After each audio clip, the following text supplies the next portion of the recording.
Okay, so this is your first look at the Infinix 05G. Infinix launched a device today, and I can finally tell you everything that's new. My name is Ziggy Singh, and if you end up liking this video, it would be awesome of you to actually like and subscribe to the channel because we have a lot of early smartphone content coming your way in the next couple months. Yeah. So anyway, this is kind of like my first impression early review of the 05G, so you can expect a longer, more detailed full review coming pretty soon. Okay, enough chit chat. Let's begin. Okay, so this is the very glossy 05G. And no doubt, one thing that stands out is its unibody design. You see, typically with smartphones, they are made up of many parts, from the camera module to the back of the phone to the side rails. But with a unibody design, it's all put together as one part. And I'm not sure if it's the entire phone or just the back of the phone that has this unibody design, but I guess we'll wait to see a teardown from Tech Overwatch. But yes, for sure, the back of the phone is made of one piece of plastic, and that's why the camera bump looks that way.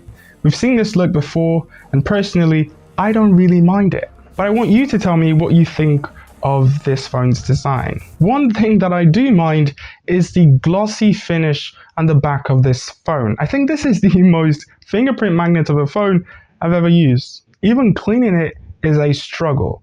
So I highly recommend wearing the case, which they so kindly included in the box. It also has a bit of texture and, it's a clear case, so that way you can still show off your new phone. On the front, we have a center hole punch notch, and above that, we've got an earpiece as well as a dual LED flash.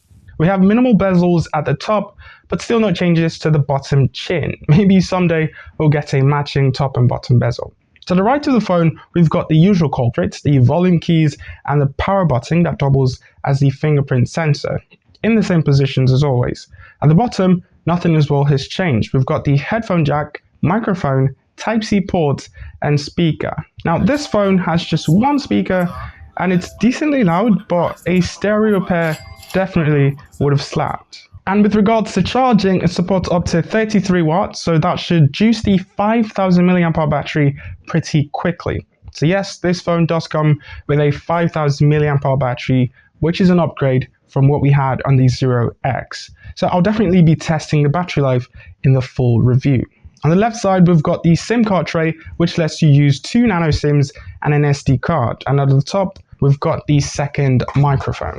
Internally, there's also an upgrade. It comes with the new 6nm Dimensity 900 chipset, which we saw in the Power 5G. So that's also an upgrade from the previous generation. And I expect the performance on the 05G to be really good. It comes with 8GB of RAM, and it does support memory fusion, which allows you to bump it up to 11GB. And my unit comes with 128GB of storage. I'm not sure if there will be a higher storage variant.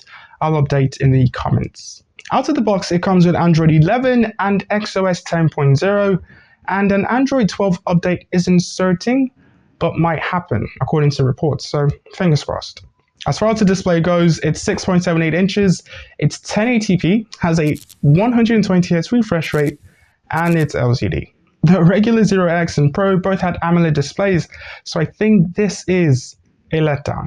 I think the Zero line of phones shouldn't do less than AMOLED, but let me know what you think. I might be wrong. Is 120Hz enough for you? Or, do you want both? And lastly, I took some photos with this phone, and in short, I like them. It's a triple camera setup, a 48 megapixel main sensor, 13 megapixel 2x telephoto, and a third 2 megapixel sensor. It has a 30x zoom feature, which is cool, but more of a gimmick than an essential feature. But you can trust that in the full review, I'll be testing the cameras more, taking different kinds of photos. So let me know what you would like me to test out. Now, you probably noticed that throughout this entire video, I didn't really talk about 5G. Yes, this phone supports 5G. And also, yes, we can't test that out because there's no 5G. But I guess that means it's, future-proof. Now, this phone costs 170,000 naira, about 170k. I don't know what the final price is, so I'll leave that as well in the comments of this video. But for around that price, I think the only major concern I have is that lack of an AMOLED display. But again, those are just my initial thoughts. I hope to see you in the full review. Thank you so much for watching, and I'll see you when you see me.